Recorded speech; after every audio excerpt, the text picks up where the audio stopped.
नमस्कार, मैं मुकेश सुदैनिया। आप देख रहे हैं सीधे बोल यूपी। उत्तर प्रदेश से दो बड़े मुद्दे इस समय चर्चा में। पहला, डीजीपी की वॉइस टेस्टिंग और सुप्रीम कोर्ट के दिशा निर्देश। दूसरा, घर में नमाज पढ़ने को लेकर प्रशासनिक कार्रवाई और अधिकारियों की जवाबदेही। पूरा मामला आपको विस्तार से समझाते हैं। 22 टेस्टिंग विवाद। उत्तर प्रदेश में मौजूदा डीजीपी राजीव कृष्ण। दोस्तों, एक सार्वजनिक कार्यक्रम के दौरान साउंड सिस्टम की वॉइस टेस्टिंग को लेकर सवाल खड़े हुए।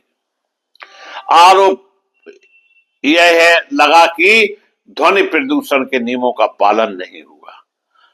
अब याद कीजिए, सुप्रीम कोर्ट पहले ही स्पष्ट कर चुका है कि रात 10 बजे के बाद लाउड स्पीकर प्रतिबंधित।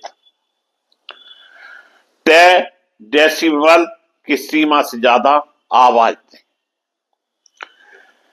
नियम सब पर समान लागू, चाहे धार्मिक आयोजन हो या राजनीतिक रैली या सरकारी कार्यक्रम। संदेश साफ, कानून सबके लिए बराबर। अगर किसी उच्च अधिकारी के कार्यक्रम में भी नियम टूटते हैं तो कार्रवाई का दायरा समान रहेगा। दूसरा मुद्दा, घर में नमाज और प्रशासन।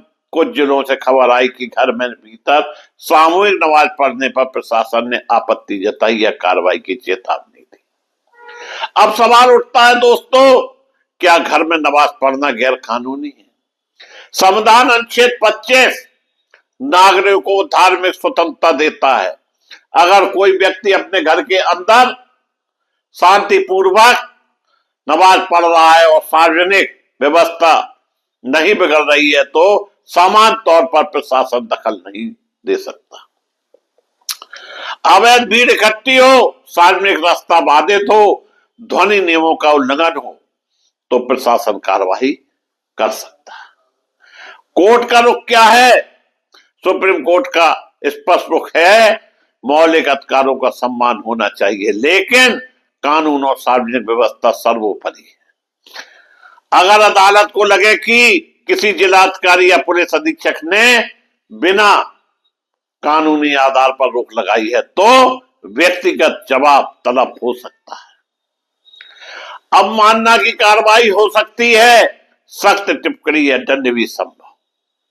हालांकि जेल जैसी स्थिति केवल गंभीर और जानबूझकर की गई अवमानना में ही होती है। दोस्तों, बड़ा सवाल, क्या नियमों का पालन हर स्तर पर समान हो रहा है? क्या प्रशासनिक शक्ति और नागरिक अधिकारों के बीच संतुलन बना है? और क्या सुप्रीम कोर्ट के दिशा निर्देशों का अक्षरता पालन हो रहा है? यही सवाल अब उत्तर प्रदेश की राजनीति और प्रशासन के केंद्र में। फिलहाल स्थिति यह है कि मामूली कानूनी और असंवैधानिक दायरे में जांच का विषय है।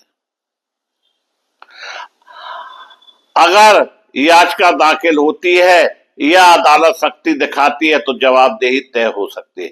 फिलहाल के लिए इतना ही, लेकिन यह बहस अभी भी थमने वाली